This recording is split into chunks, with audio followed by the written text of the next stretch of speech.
Stock மார்க்கெட்டில் வந்து ஏன் ப்ராஃபிட்டே பண்ண முடியலன்னு சொல்லிட்டு பிகினர் ட்ரேடர்ஸ்லாம் யோசிக்கிறதுக்கு ஒரே காரணம் என்னன்னு பார்த்தீங்கன்னா வந்து ட்ரேடிங் சைக்காலஜி தான். நான் பிகினராக இருக்கும்போது என்ன மிஸ்டேக்ஸ்லாம் பண்ணேன் அப்படின்னா வந்து ட்ரேடிங் சைக்காலஜி அப்படி ஒரு டேர்ம் ஒன்று இருக்குதுன்னு ஒன்று அதை வந்து சிம்பிளாக வந்து தட்டி விட்டுட்டு நான் பாட்டு அனலைஸ் பண்ணி ட்ரேட் பண்ண ஆரம்பித்தேன். ஆனால் என்னென்னா நாளடைவில் வந்து லாஸஸ்லாம் கொஞ்சம் ஹெவியாக வந்தது. அதுக்கப்புறம் தான் ட்ரேடிங் சைக்காலஜி புக்ஸ் எல்லாம் வாங்கி படித்ததுக்கப்புறம் தான் ஓகே சைக்காலஜின்னு ஒரு டேர்ம் இருக்குது அப்படின்னு எனக்கு புரிய வந்தது. இது எல்லாம் உண்மை தான் போல் இருக்குது அப்படின்றத நம்ப ஆரம்பித்தேன். அதுக்கப்புறம் தான் எனக்கு மார்க்கெட்டோட லாங்குவேஜே புரிய ஆரம்பிச்சிது. எனக்கு எங்கெல்லாம் ஸ்ட்ரகிளாக இருக்குதோ அதுதான் நான் வந்து இப்போது இதில் வீடியோவாக போடுறேன். ஸோ அந்த ஸ்ட்ரகிளை நீங்களும் கரெக்டாக கேட்டு நல்லா பயன்படுத்துனீங்கன்னா உங்களுக்கும் நல்ல நியூஸ் கிடைக்கிறதுக்கு வாய்ப்பு இருக்குது, நல்ல ரிசல்ட் கிடைக்கிறதுக்கு வாய்ப்பு இருக்குது. பேசிக்காக வந்து சைக்காலஜினா என்னென்னா சேஞ்ச் இன் பிலீஃப் சிஸ்டம். நம்ம எதை நம்புகிறோமோ அது வந்து உடனே நம்ம சேஞ்ச் பண்ணணும். எடுத்துக்காட்டுக்கு அப்படின்னா சின்ன வயசில் வந்து பேய் இருக்குதுன்னு சொல்லி நம்மளை வந்து ஒரு பிலீஃப் சிஸ்டமில் வந்து ஒரு நம்பிக்கையான ஒரு சிஸ்டமில் வந்து கொண்டு வந்திருப்பாங்க சின்ன வயசில். ஆனால் வளர்ந்த உடனே என்ன இருக்கும் அப்படின்னா அது பொய் அப்படின்ற மாதிரி நம்மளுக்கு வந்து தெரியும். இது எப்போ உங்களுக்கு பொய் தெரியும் போது அப்படின்னு நீங்கள் வளர்ந்துருப்பீங்க இல்லையா, இதுதான் சேஞ்ச் இன் பிலீஃப் சிஸ்டம். அது வரைக்கும் ஒரு பிலீஃப் சிஸ்டம், ஆனால் வளர வளர வளர வளர அது பேய் இருக்கிறது பொய் அப்படின்னு உங்களுக்கு ஒரு அறிகுறி வந்ததுக்கப்புறமா உங்களோட சைக்காலஜிக்கலாக நீங்கள் வந்து ட்ரான்ஸ்ஃபார்ம் ஆகிட்டீங்க அப்படின்றது அர்த்தம். இதுதான் வந்து சேஞ்ச் இன் பிலீஃப் சிஸ்டம். இது மாதிரி நிறைய இருக்குது. அப்போ ட்ரேடிங் சைக்காலஜினா என்ன அப்படின்னா வேறு ஒன்றும் இல்லைங்க. மார்க்கெட் மேலே போனால் என்ன செய்யணும், மார்க்கெட் கீழே போனால் என்ன பண்ணணும். மார்க்கெட் மேலே போனால் பை எடுக்கணும், மார்க்கெட் கீழே போனால் செல் எடுக்கணும். மேலே போகுதுன்னா ட்ரெண்டை ஃபாலோ பண்ணணும், கீழே வருதுன்னா ட்ரெண்டை ஃபாலோ பண்ணணும். இதுதான் வந்து பேசிக்கு. ஸோ இன்னும் நிறையா இருக்குது, ஆனால் அதெல்லாம் வந்து போக போக அடுத்த வீடியோலாம் பார்க்கலாம்.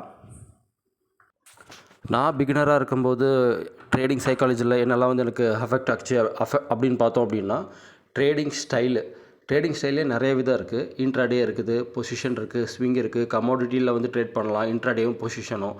இண்டெக்ஸை தனியாக ட்ரேட் பண்ணலாம், ஸ்டாக்கையும் தனியாக ட்ரேட் பண்ணலாம். அப்புறம் ஃபியூச்சர்ஸ் இல்லைன்னா ஆப்ஷன்ஸும் ட்ரேட் பண்ணலாம். இண்டெக்ஸை வந்து தனியாக ஃபியூச்சர்ஸில் ட்ரேட் பண்ணலாம், ஸ்டாக்கையும் தனியாக ஃபியூச்சர்ஸில் ட்ரேட் பண்ணலாம். ஆப்ஷனில் வந்து பையிங் இருக்குது, செல்லிங் இருக்குது. இண்டிவிஜுவல் ஸ்டாக்ஸை வந்து பை டுடே செல் டுமாரோ மாதிரி மார்ஜினில் வாங்கி நம்ம ட்ரேட் பண்ணலாம், இல்லை இன்ட்ராடேலேயே மார்ஜினில் வாங்கி ட்ரேட் பண்ணலாம். இந்த மாதிரி நிறைய ஸ்டைல்ஸ் இருக்குது. நான் பிகினராக இருக்கும்போது இதிலெல்லாம் ரொம்ப கஷ்டப்பட்டேன். ஸோ நீங்கள் வந்து ட்ரேடிங் ஸ்டைலில் வந்து என்னென்ன இருக்குதுன்னு ஃபஸ்ட்டு தெரிஞ்சுக்கிறதுக்கு தான் நான் ஒவ்வொரு லாட்டாக போட சொல்கிறேன் உங்களை.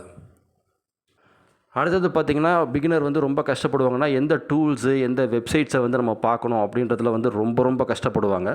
அதில் பார்த்திங்கன்னா ட்ரேடிங் வியூஸ் இருக்குது, ட்ரேடிங் வியூ அந்த வெப்சைட் இருக்குது. நெக்ஸ்ட் வந்து நிறைய நியூஸ் சேனல் இருக்குது, அவங்க என்ன பேசுகிறாங்கன்றது புரியாது.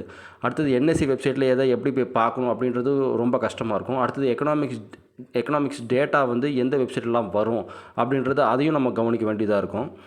அடுத்தது ப்ரோக்கரேஜ் பிளாட்ஃபார்ம்ஸ் ஒன்று இருக்குது. ஒவ்வொரு புரோக்கர் வந்து ஒவ்வொரு மாதிரி இருப்பாங்க. சில பேர் மார்ஜினுக்கு வந்து அதிகமாக கொடுப்பாங்க, சில புரோக்கர்ஸ் மார்ஜின்ஸ் கொடுக்க மாட்டாங்க. அதனால் நம்மளுக்கே டோட்டலாக கன்ஃபியூஸ் ஆகும். புது புரோக்கர்ஸ் பார்த்திங்கன்னா வந்து நிறைய எக்ஸ்ட்ரா ஃபீச்சர்ஸ் கொடுப்பாங்க, ஆனால் வந்து பிளாட்ஃபார்ம் நல்லா இருக்காது.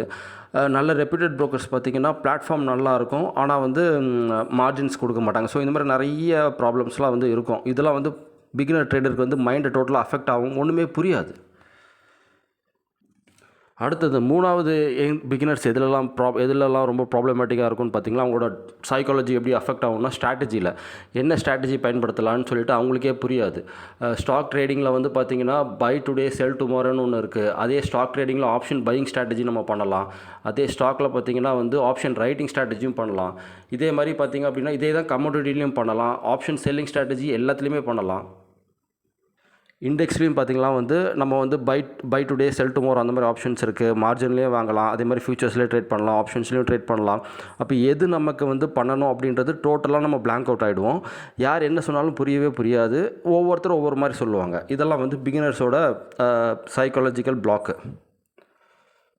இதுக்கு மெயின் ரீசன் என்னென்னு பார்த்திங்கன்னா எக்ஸ்பீரியன்ஸ் இல்லை, நல்ல ஒரு வழிகாட்டுதல் இல்லை. நம்ம ஃபேமிலியில் யாருமே வந்து இந்த தொழிலை முதல்ல பண்ணதில்லை, நம்ம தான் முதல்ல கால் வைக்கிறோம். ஸோ அதனால் இது மாதிரி நிறைய இருக்கும். ஸோ அதனால் நம்மளோட சைக்காலஜி வந்து அஃபெக்ட் ஆகாமல் இருக்கிறதுக்கு நம்ம என்ன பண்ணணும்னா, ஒவ்வொரு லாட்டு பர்ச்சேஸ் பண்ணாலே போதும். அப்போ தான் வந்து ஒரு 2 மாதத்துக்கு அப்புறமா இவங்க பேசுகிற பாஷை உங்களுக்கு ஒவ்வொன்றா புரியும். ஓகே, இது இப்படி இருக்கா, அது அப்படி இருக்கான்ட்டு. எல்லா ஸ்டைலையும் நீங்கள் ட்ரை பண்ணிங்கன்னா, உங்கள் ஒர்க்குக்கு ஏற்ற மாதிரி உங்களோட பார்ட் டைமோ ஃபுல் டைம் பண்ண போகிறீங்களோ, இல்லை பார்ட் டைம் பண்ண போகிறீங்களோ, அதுக்கேற்ற மாதிரி உங்களுக்கு எந்த ஸ்டைல் ரொம்ப சூட்டபுளாக இருக்கோ அதை நீங்கள் பயன்படுத்திக்கலாம். இதுக்காகத்தான் நான் ஒரு லாட் வந்து எல்லா ஸ்டைல்லையும் ஒவ்வொரு லாட் பர்ச்சேஸ் பண்ணி ட்ரை பண்ணி பாருங்கள். அதுக்கப்புறம் உங்களுக்கு டோட்டலாகவே ஒரு ஐடியா கிடைக்கும் 2 மாதத்துக்கு அப்புறம் அப்படின்ட்டு போன வீடியோவில் நம்ம பேசியிருந்தோம். ஸோ இன்னும் போக போக இன்னும் நிறைய வீடியோஸ் வரும். ஸோ அதனால் இந்த வீடியோ பிடிச்சிருந்ததுன்னா please comment, share and subscribe. Thank you.